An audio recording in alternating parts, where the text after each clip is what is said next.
보안수사권 폐지 신중론을 펴고 있는 의원들에겐 좌표가 찍히고 있답니다. 홍기원, 고민정, 박균택 등등등 11인 명단, 10일 적이다.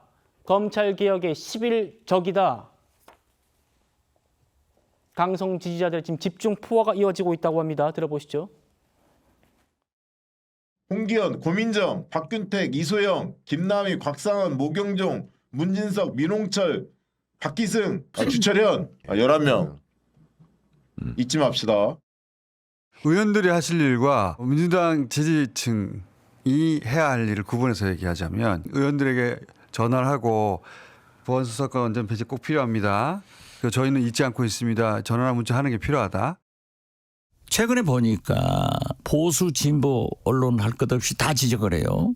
예. 그리고 특히 사회적 약자, 장애인, 여성, 청소년 이런 문제에 대해서는 부분적으로 보안수사권을 허용하는 게 좋다. 예.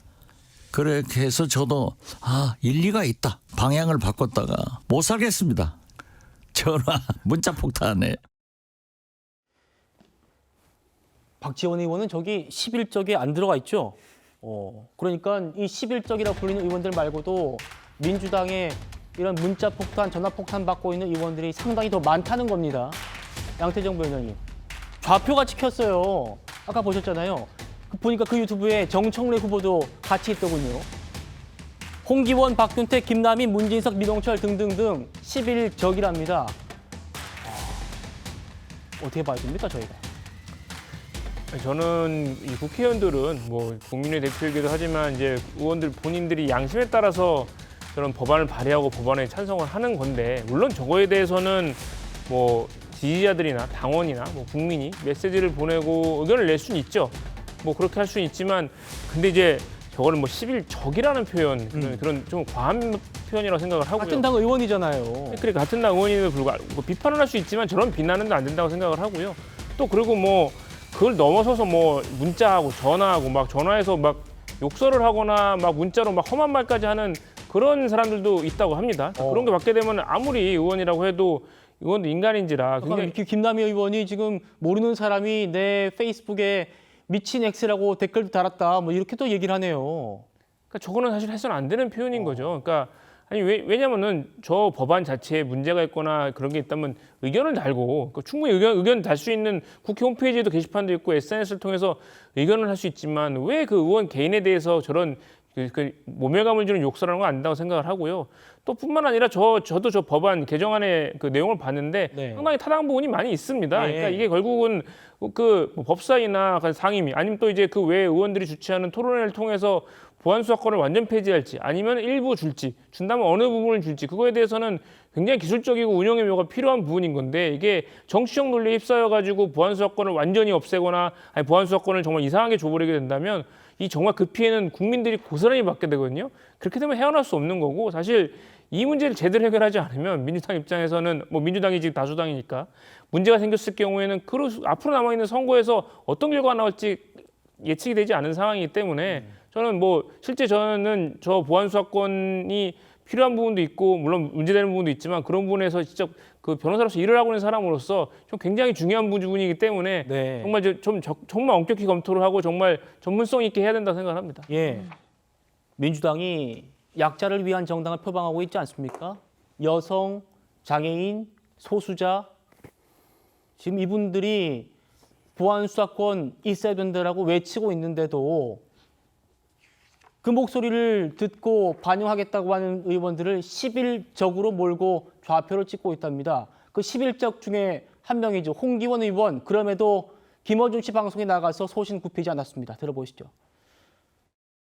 2021년 그 검경 수사권 조정 이후에 경찰로 사건이 가면 너무 수사가 지연돼 가지고 피해자들이 힘들다. 그런 얘기를 많이 들었었고요. 이걸 폐지했을 때 지금 사건의 피해자들 또 우리 국민들은 이제 고통이 더 커질 거라는 게 기본 상식이잖아요. 특히 경찰이 수사를 덮을 수도 있고 검사들이 권력을 남용할 가능성이 없는 영역은 피해자들을 더 보호하기 위해서 수사권을 줘도 되지 않느냐. 성폭행, 뭐 아동, 청소년, 노인 학대, 또 가정폭력, 뭐 장애인 학대, 뭐 이런 것들이에요. 이런 만약에 장유기 사건 같은 게 또 생기고 계속 생기면 예. 그때마다 민주당이 당할 거 아니에요. 국민의힘이 당연히 지금도 그렇게 좀 나오지 않습니까? 예. 그 문제에 대해서는 왜 얘기를 안 하나. 제가 그 문제 가지고 정청래 대표에게 가서도 경찰에게 비대한 권한이 왔을 때에 어떤 방식으로 견제 장치를 만들 거냐. 그러지 않으면 일반 민생 사건에서 굉장히 많은 문제가 발생한 사례들이 많은데 예.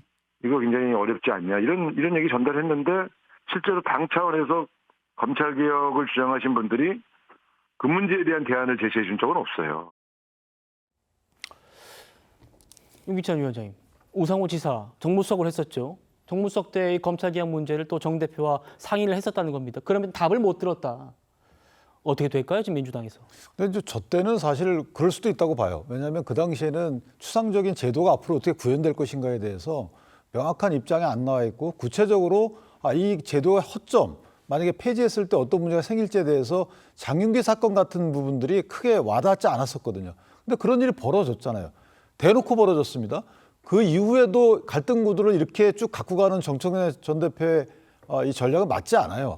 보안 사건 문제는 이거를 갈등 구도에 너와 나와 다르다라는 하나의 도구로 사용하면 안 됩니다.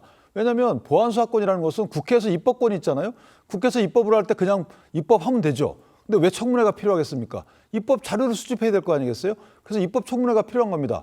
입법 청문회에서 자료 제출을 요구하고 증인 신문을 하고 이런 거랑 국회가 같잖아요. 그 말은 뭐냐면 국회에서 수사권과 신문권이 없지만 저희가 수사권, 신문권, 수사권이라고 얘기 안 합니다. 입법권에 불가결한 그 권한이에요. 똑같습니다. 이 보안수사권도 수사권이라는 이름이 붙어 있지만 실제 이게 수사권이 아니에요. 왜냐하면 뭐 인지수사를 한다거나 별관 수사할 수 있는 권한이 없습니다. 송치된 사건에서 공소제기나 유지에 필요한 정도의 확인을 구하는 거예요. 근데 이게 무슨 남용의 위험이 있는지 저는 남용의 위험이 있는 것을 검찰의 인지수사가 폐지된 이후에 이 보안수사권만 갖고 남용의 위험이 있는 거 한번 찾아보세요. 저는 그걸 만약에 제시해 주면 제가 이해를 하겠습니다. 근데 보안수사 요구권, 보안수사 요구해가지고 남용의 위험은 있어요. 왜? 안 돌아옵니다. 그다음에 재차 보내요. 왜? 바쁘니까.